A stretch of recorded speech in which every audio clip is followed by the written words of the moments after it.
Hello everybody, welcome to another video. We start this one off going through roadworks with temporary traffic lights, but as we all know, temporary traffic lights mean nothing to that cyclist over there to the right hand side, who's just going to mount the pavement, go a little bit further down the road, and then join the road going through a red light basically. But let's go back to the front camera now and look at the bus. That's an amber and now it's a red. Maybe it was a little bit too foggy for him to see the lights. Should we give him the benefit of the doubt? No, I don't think so.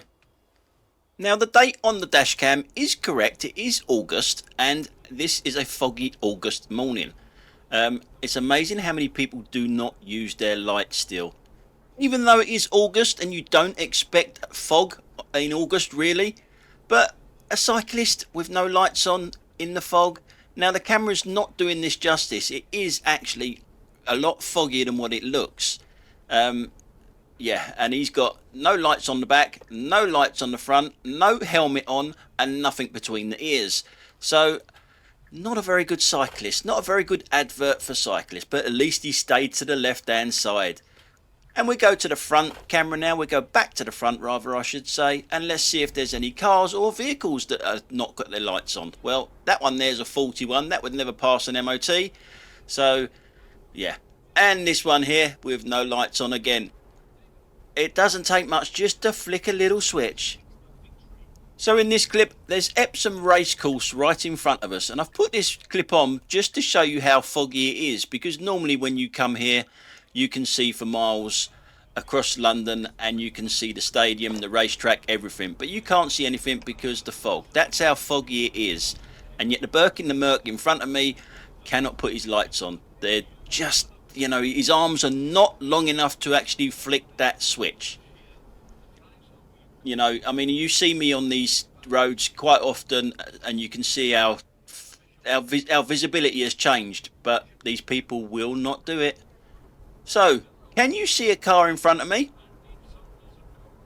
Not coming towards me, going my way. There it is in the distance. Again, no lights on. What is wrong with just flicking a switch? It's not going to drain your battery, not if you're driving. It will not drain your battery. As long as your car's working the way it should do, it will not drain your battery. Now, I was watching a YouTube video this morning, actually, an Ashley Neal's video, and he'd come down south to Goodwood for a couple of days, and he was explaining that he thinks lane discipline, especially lane hogging, is actually worse in the south. Do you agree with that? I actually do. I used to drive up north quite a lot. I don't do it a lot nowadays, but I used to, and I do agree with him. I do think it's worse in the south. We're on the A3, so we're south. And there he is, a lane hogger, middle lane. He's just not moving for anyone. Now, what would you do in this situation? Would you go around him the right way? Or would you do what I'm about to do and just stay in the inside lane and undertake him? Or overtake on the left? You're supposed to overtake on the right, but I'm going to overtake on the left. As you can see, I'm doing it really slowly because I was umming and ahhing about what way I should do it. And in hindsight, looking at the state of his van there, to the right there, I wish I'd have gone round the other side, because he's obviously not very good in looking in that mirror on the left, because look at all the dents and scratches and everything else on that side of the vehicle. He also looks like he's had a new windscreen fitted with the orange tags holding it in still in place. So, not a great advert for his little company there. And as ever, he doesn't get the message. And yet again, I will say this, I will stress this, do not try this at home. Overtake on the right, don't overtake on the left-hand side. But he didn't get the message at all. So a little bit further down the road, we come to one of the most frustrating junctions in my manner there is at the moment. There's roadworks at this junction. It is the A3 leading on to the M25. See all these guys on the right hand side as we're looking at it? They should all be heading towards Dartford. That is the lane that goes off towards Dartford Tunnel. My lane goes off towards Heathrow and beyond. Now, I would say a good 95% of people in the right-hand lane, as we're looking at it, are not going that way. They are all cutting in further down the road. Every single one of them almost. And I'll show you some of it when we go to the front camera as well. But I want to show you something else first. See this little car creeping up on the right-hand side here? He is a professional driver. He's got the yellow circle of death in his windscreen there. Now, why is he stopped there? Now, I can see this guy in my mirror and I'm thinking, well, you're going to be cutting across. You obviously don't want to be going over to Dartford. You want to be going over to Heathrow area. So he's going to be cutting across. And he's taking his time. He's messing about. He's right next to me now. I can see him looking at his phone. He's in a cradle and everything, all legal and all that sort of stuff. And he does look confused. There's a few scratches of the head. He's probably never driven this part of London or whatever before. He's probably never driven before and they've given him a license named Sadiq Khan. But there he goes, right across two solid white lines there, and he wants my lane. No, he doesn't want my lane. He wants to stay on the A3. So you are only 2 lanes out of a possible 3. Well done, mate. Good job. So we've moved forward a little bit, and as you can see, there's solid lines, and then they change to normal lines so they can cross. So everyone that's going down the right-hand lane is all cutting in. You can see the arrow there that's saying that they should be turning left. Very few are doing it. Very few. And you expect better from a professional driver from behind us there, don't you? I do anyway. But he's not the only one. Like I say, about 95% of the people that are coming down that lane do not want that lane, and they bloody know it as well. Like that guy here, this great big HGV's come all the way down to the front of the roundabout here. The little car behind him that's got a death wish, that is an absolute maniac trying to get into the middle of these 2 lorries now. Now, I'm not letting this lorry go. You should be turning left, and you bloody know you should be turning left. But there he goes, he turns right. He should be going where that motorbike's going. And look at that little car, gets right stuck in the middle of both of these lorries. What an absolute idiot that is. So I'll just speed this up here again and just go to the next set of traffic lights so you can see where that idiot car goes. It's just got himself sandwiched in between 2 lorries there, got a death wish, and as you can see, he's in a right turn only lane. Oh, and guess what? He's not turning right, is he? Special case. An absolute special case, or an absolute numpty, one or the other. So after what seemed an eternity, we finally get on the good old M25. And as you can see, it's quite busy. But there is a special case that's been using the wax again. Yep, the Burke in the Merc. He can't wait in the outside lane and overtake like everyone else is. This happens sometimes when the motorway is busy.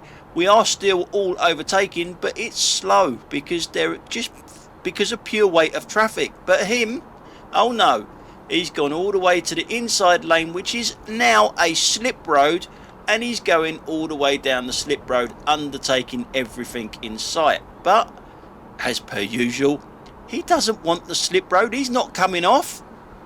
He wants to stay on the M25, but he's too self-entitled to be in the queues like all the rest of us. He's got to go down the slip road and cut in. There he goes. Oh, and there's a petrol head moment for you over there. He's just about to undertake it now. And as ever, I haven't got a clue what it is, but I'm sure a few viewers do. You guys always do know what these things are. There you go, the Merc's back in the inside lane. It doesn't wait there for very long. Middle lane and then straight out to the outside lane. Yep, he must have put 2 coats of the self-entitlement wax on this weekend. And we're just going to the rear camera now just so you get the front view of that car. So in a little while we'll be heading into Heathrow Airport, and you'll hear quite a lot of things that I really dislike about my bloody car. My customer took his seatbelt off early, which set off the bing bong and everything else, and it takes forever to stop.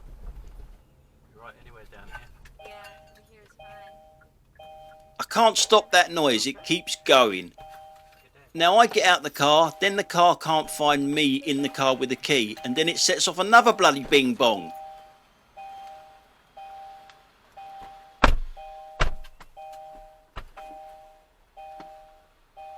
Don't worry, we're not here just to hear my annoying bloody alarms go off.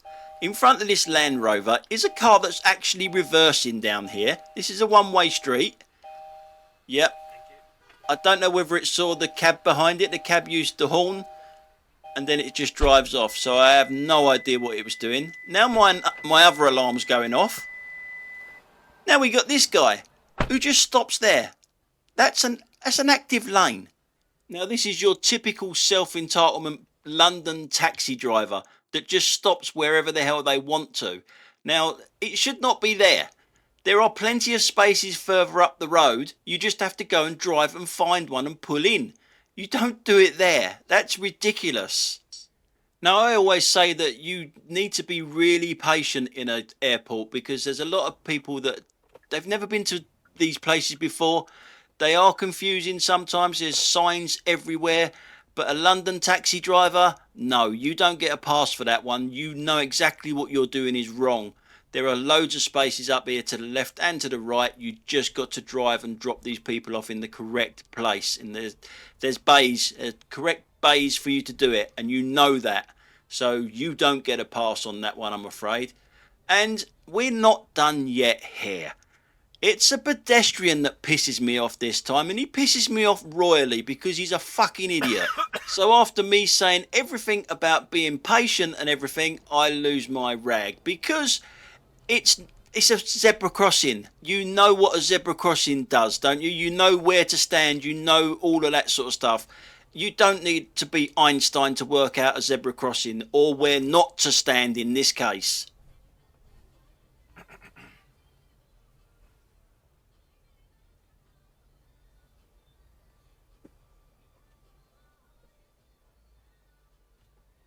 Fucking move away from the crossing, you soppy. So after the car in front of me had to slow down, I slowed down for this numpty. Guess what? He only goes back there after I've gone. Fucking move away from the crossing, you soppy. And then the car behind me slows down as well for him. Some people, they got no brains whatsoever. Now, a lot of people will say misuse of the horn here, but I actually think that you should be able to jump out of your cab and go and smash this guy round the face with a packet of wet shit. Yes, the inside lane brigade that want the slip road. Normally the same type of car.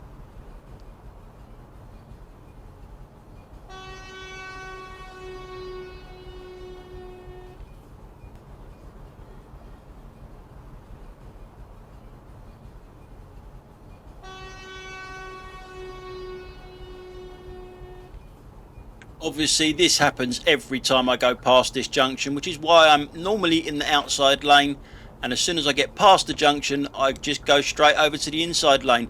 Just stay out of the way of it all. Anyway guys, that's it for today. Thanks a lot for watching and I'll catch you on the next one. Bye for now.